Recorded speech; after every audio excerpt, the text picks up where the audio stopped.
and welcome to today's edition, Route 664, The Road to Human Kindness, where endowment engineering is taught, where you can find out more about how to become an endowment engineer, go through our university, through the school process, and become a member of our organization, where you can become knowledgeable about how to use certain sections of the tax code that the government gave us quite a while ago, 1969. They gave us Section 664 and a couple of other sections that deal with what we call social security.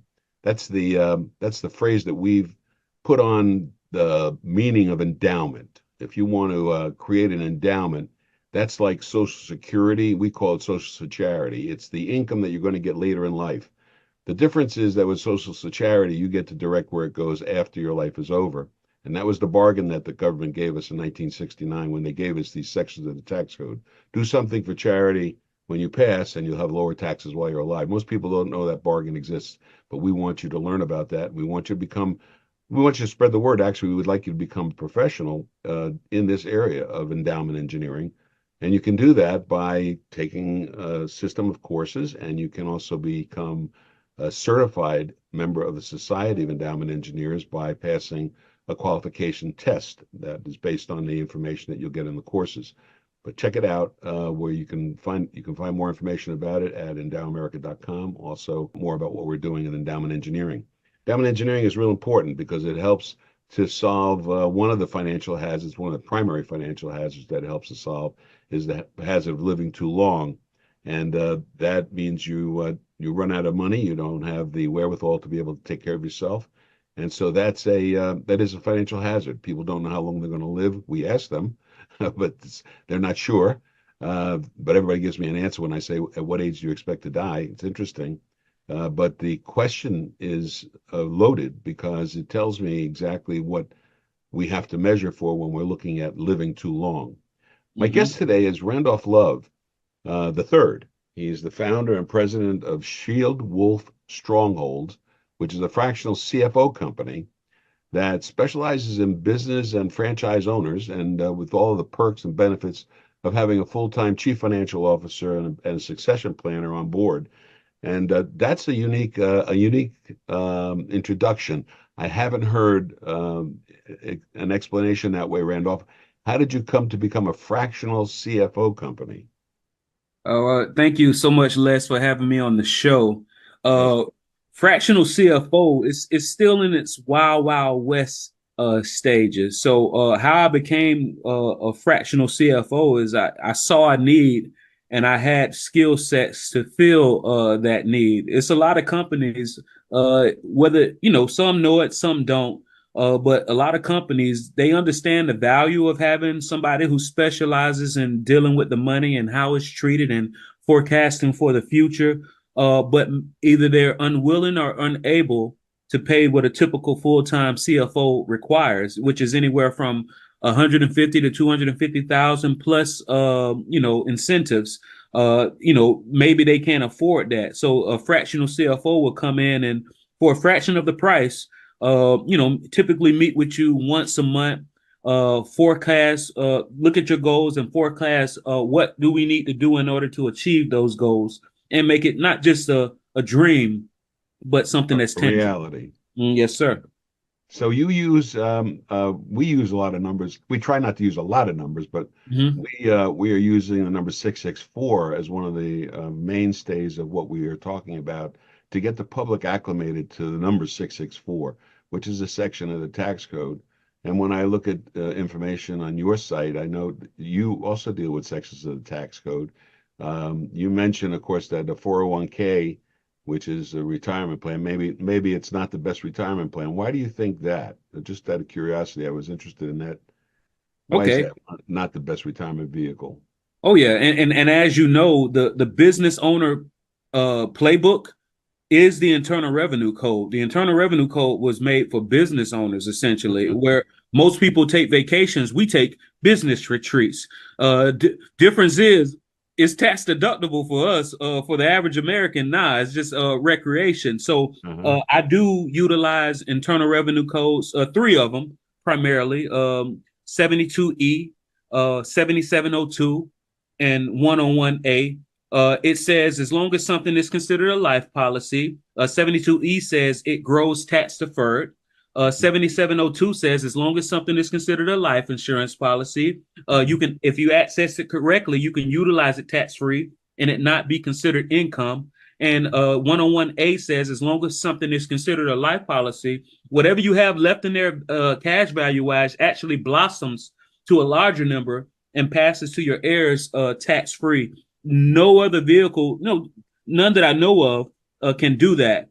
So the reason why I say maybe 401k isn't the best vehicle for people is because a lot of people, whenever they, it used to be you had to opt in to a 401k. Like whenever you started a new job, you would get an envelope in the mail and they would ask you to opt in. And what they learned very quickly, psychologically wise, most people, if they don't have to do something, they're not going to do it.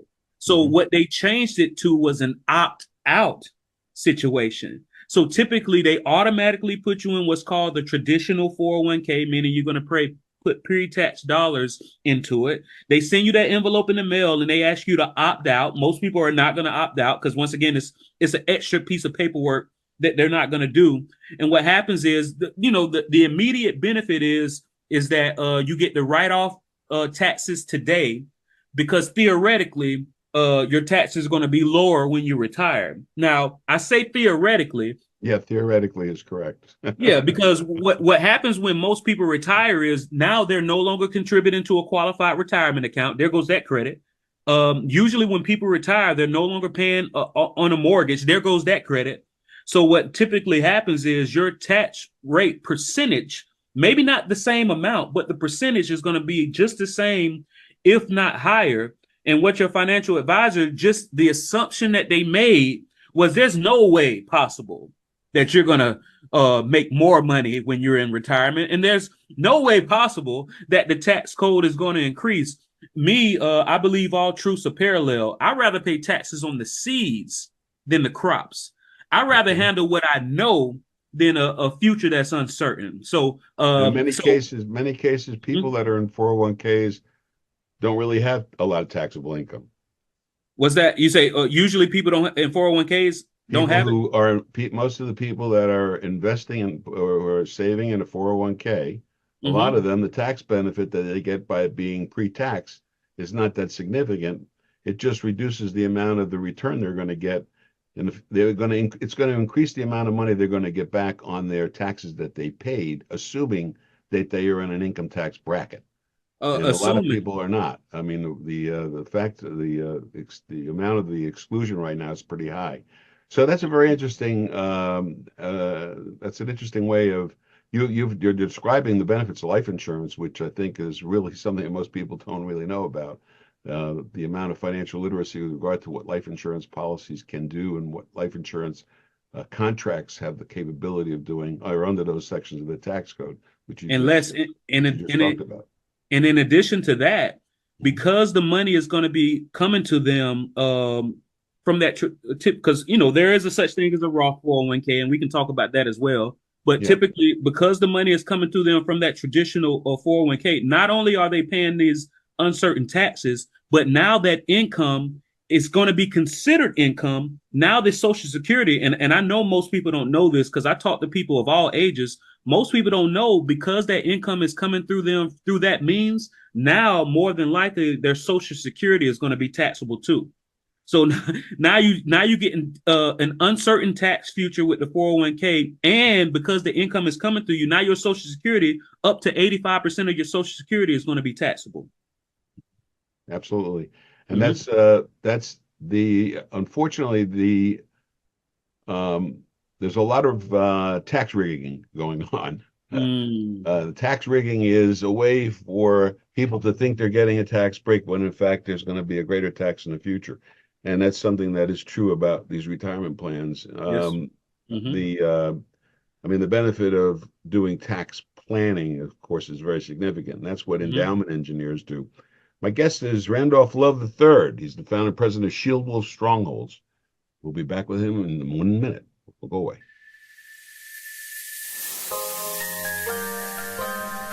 Once upon a time, in a town quite grand, lived Eleanor, with a sharp mind and a steady hand. She had an eye for detail, numbers were her game, and as she neared life's twilight, she sought lasting fame. One day, fate smiled with a windfall so bright. Eleanor saw a chance to set things right. She found Section 664, a tax code so rare. But for Kratz and Krutz, you're gonna need an engineer. An endowment engineer, savvy and wise. She crafted a plan, a legacy in disguise. A trust for her grand twins, income to provide. But with a twist, they must serve, and must they, with pride. The twins took the challenge, and they ran with glee, establishing a center, a place for all to see. For animals and seniors, a haven of care. A place where love and kindness would flourish with flair. So remember, dear friends, as you navigate life, social security can ease your strife. With a heart full of giving and a mind so keen, you too can create a legacy unseen. Plan, prosper, pass on. That's the power of 664.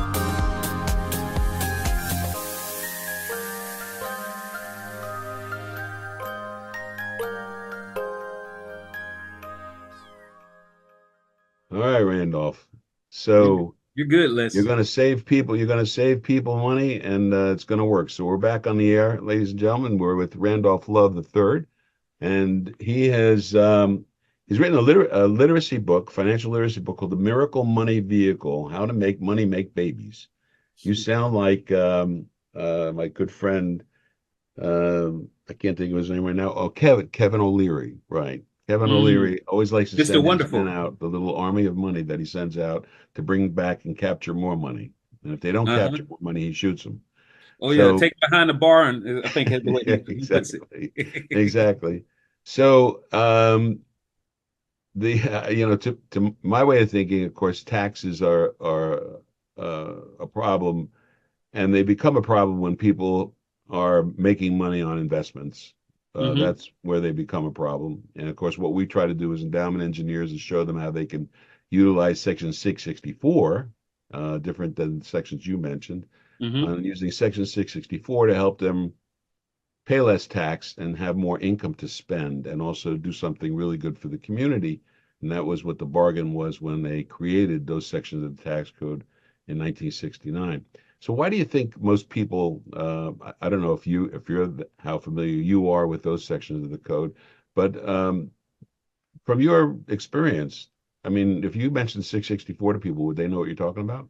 Most likely they wouldn't. A lot of people don't even understand what an endowment is. Uh-huh. And to your point, there's more than one way to skin a cat. I remember looking up where that phrase came from, and what they said was people used to wear cat fur. Believe it or not, they used to wear cat fur. And the way that they used to skin these cats was they would drop alive cats into boiling water. And then finally they say, hey, there's more than one way to skin a cat. You know that, right? We don't have to put live cats into boiling water, right?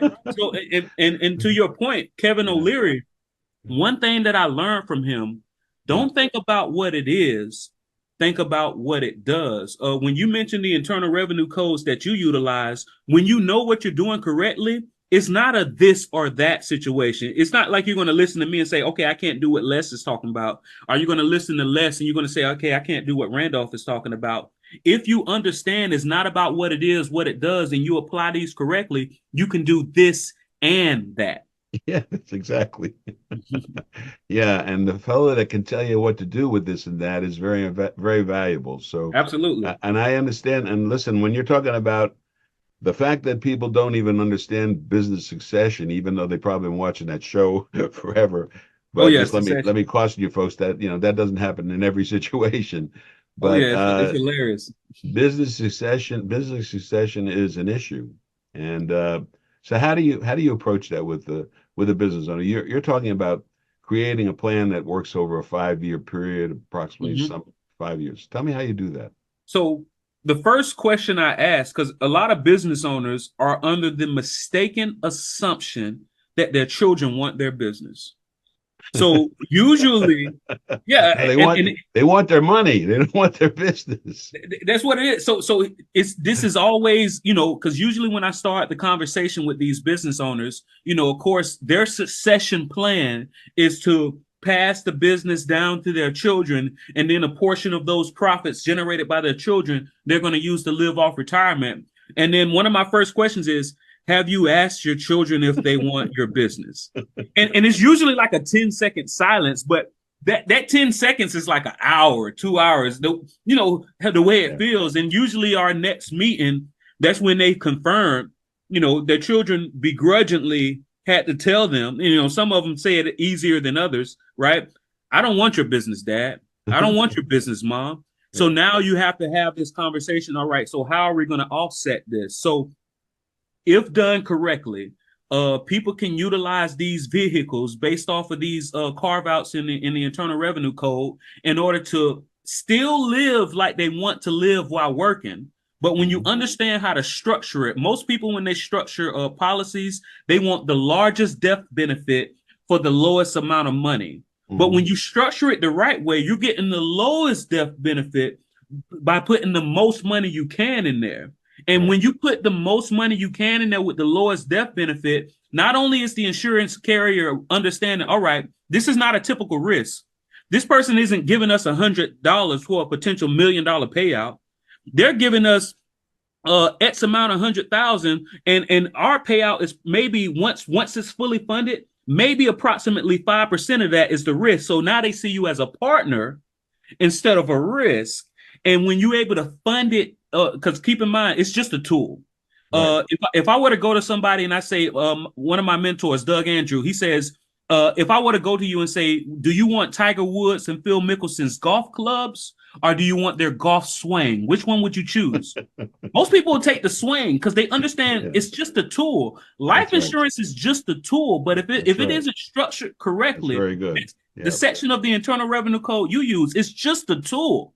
But if that endowment isn't accessed correctly, it's to your detriment. Yeah, and that's why the endowment engineering is so important. And the other thing that we are titling as well is ambassadors. We are creating ambassadors for the Endow American Network Foundation and ambassadors for the Endowment American Endow Network. American Endow American Network Foundation. Those ambassadors are people that work with businesses, business owners, to help business owners understand what there is available to them. A lot of business owners don't know how to even structure their business. They got people that are sole proprietors that should be LLCs, or they should be some other form of business. You also talk about LLCs. Why are LLCs important? Well, LLCs are important. Once again, it's just a tool. They're important if they're structured correctly. What I like about financial services, and one of the reasons why I was able to get so many credentials and designations behind my name, is it's important, but they're not that creative. LLC is for limited liability company. A limited liability company limits your liability as a company. But another one of my mentors, Ross Brunson, he says, protecting yourself is just like a house. Humans, we hate snow, we hate rain, we hate hail, we hate dealing with the elements. So what we did was we created a structure to protect us. But we didn't just create one big room. Each room has its own function. The kitchen you cook in, entertainment room you entertain in, bathroom you relieve yourself and clean yourself, bedroom you sleep in. You're not gonna clean yourself in the kitchen. You're not gonna cook in the bathroom. You're not gonna entertain anyone in your bedroom. Well, I guess depending on who it is, right? But the way it's set up is, I don't know. Could be, Yeah, could be. Stranger things have happened. Yeah, stranger things have happened. But each room has its purpose. So what a lot of people do, they have a limited liability company, but they are single member LLCs. And if you were to look up how these cases are treated, if you're a single member LLC, you're treated as just a pass-through entity. And typically, I'm not an attorney, but typically, if your business is held liable for something, they can break that corporate veil. They can break that corporate veil, and now all of a sudden, your personal assets are up for grabs. Or instead of you having your name listed as the manager of your single member LLC, you can have a holding company that's maybe an LLC treated as S corp for tax purposes. Because yes, the LLC limits your liability, but the LLC treated as S corp allows you to separate your active income from your passive income. You're getting in the weeds a little bit. Oh yeah, I always I'm get gonna into the have to weeds. call you back. But it sounds to me, we have a thing in our philosophy where I believe that life is based on a pyramid of confidence. To start with, Mm-hmm. the base level of the pyramid is confidence over money, and the second level is confidence over your time, and the third is Mm-hmm. confidence over your relationships. And then you get to the spiritual level, and finally you get to the top, which is your genius. And your genius is where you can operate doing something 24 hours a day and never get tired of it because it's something you love to do. So you sound like that. You sound like you're at your genius. Oh yeah. You like what you're doing, and you could talk about it 24 hours a day because you believe in it, and it's something that you like. Oh yeah. The So highest form of how did you compensation come is to this? How communication. did you get Mhm. to this? How did you become a fractional CFO company? How did you come to that? So I retired at 31. And ever since I was little, I thought that was my goal, was to just live on a beach, not have to work, just drink, eat, and enjoy my free time. But all truths are parallel and words aren't an accident. With recreation comes recreation. It's the reason why though both of those words are the exact same spelling, right? So I just started. All right, well, let me get into some. I already got skill set, so I started doing public insurance adjuster work. I started doing insurance appraisal work. I started doing expert witness work. I like during court proceedings and depositions. I'm the only one who was able to give their opinion. Everything had to be those facts. I was the only one that was able to give the opinion, and that goes to your point. Doing that thing kept building my confidence, and as my confidence continued to grow, I started to communicate more. The highest form of compensation is communication. And once I realized a lot of my colleagues didn't have the ability to do what they want, because I was also I'm a registered instructor with the Florida Department of Financial Services. I've instructed over 1,000 adult students over the past 2 years because of my communication skills. And what got me into the fractional CFO work is I realized the reason why people didn't have these options is because they did not know. And it's not their fault because they got bankers, they got financial advisors, they got insurance professionals. It's Yep. only one of two reasons why all of these people in your corner didn't tell you. Either they didn't know or they didn't care to tell you. And I asked them, which one do you prefer? Well, that's a big problem, and we're not knocking any profession out there, Mm-hmm. but that's why we call it ambassador, Mm. because an ambassador is someone who has the interest of both parties at heart, but is looking to serve the person first. And Mm. that ambassadorship is really important. What somebody represents as the ambassador for somebody is a highly ethical and important dignitary in the area, that whatever area it is in. So our ambassadors are spreading the word for chambers of commerce in particular. One of the things we like to work with our chambers have members that are business owners, and business owners of all people are the ones that will benefit the most from this kind of planning, because they don't know about it, they can't take advantage of it. If they know about it and they don't take advantage of it, that's a different story. But if they don't know that it exists and nobody's telling them that it exists, that's a problem. And the government hasn't done a very good job about telling anybody about what they created all those years ago. I mean, they were So, geniuses when they put this together. They knew what the problem was going to be going forward. They knew we were going to have a problem with Social Security. They knew we were going to have a problem with Medicare. They knew we were going to have everything that was done on the war on poverty was going to be a problem. And they came up with this at the end of the great society of Lyndon Johnson, and they said, this is what we got to do to make the world a better place and to make people able to take care of themselves, and that's to give them the right to endow themselves.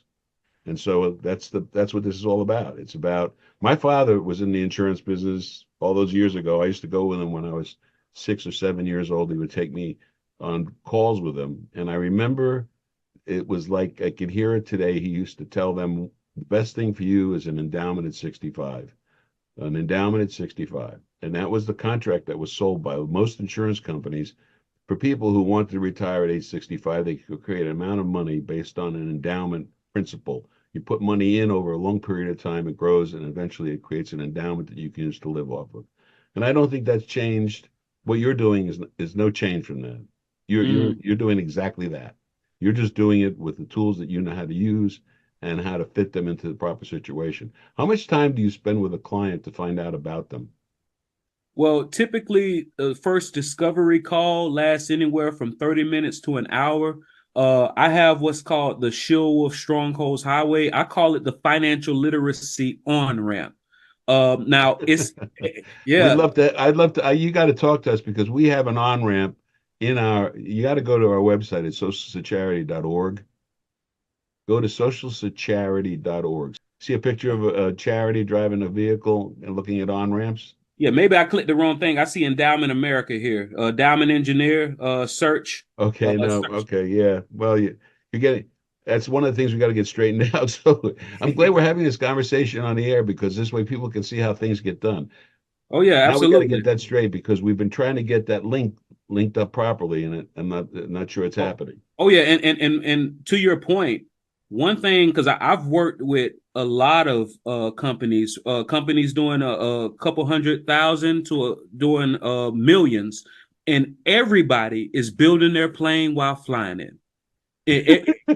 Everybody is building their plane while flying it, and because what happens is you have what's called analysis paralysis. You have Yep, people who have some of the best information out, and yep, they're trying to wait till they're at 100% before yeah, they release it, and it yes, ends up Yep. never exactly. being You, released. you, that is 100%. That's the greatest statement ever made. Hmm. People are paralyzed because they think they can't do anything until they know everything about it, and that's not the way Hmm. it is. That stands in the way of progress. Oh yeah, the And what more we've you been know, doing the that more we've you been doing know, this the for a more you long don't know. time, Randolph. We've been, at this for a while. I've been involved in this part of the world probably for 35 years, and Oh yeah, you're very knowledgeable. I was in it in the very beginning when they started teaching this in Indianapolis. I used to go there for a course once a year, and they used to be able to give us as much information as they could about 664. But we've learned a lot more since then, and so Hmm. that's what we were trying to bring to the public. We want the public to be aware that endowment engineers exist, and we've actually gotten to the point where we created endowment engineers. So it's come a long way. Randolph, thank you very much for joining us today on Route 664, the Road to Human Kindness. It's absolutely a pleasure having you on board, and we look forward to working with you. I think that you and our organization can be very, very symbiotic to each other. We I believe what you're doing is really great, and I think what you're doing needs what we're doing. In a sense, we can possibly help each other. So Oh yeah, I Randolph, wanted to tell them how to get in touch with me. go for it. They can go to entreprenudist.com. That's entreprenudist.com.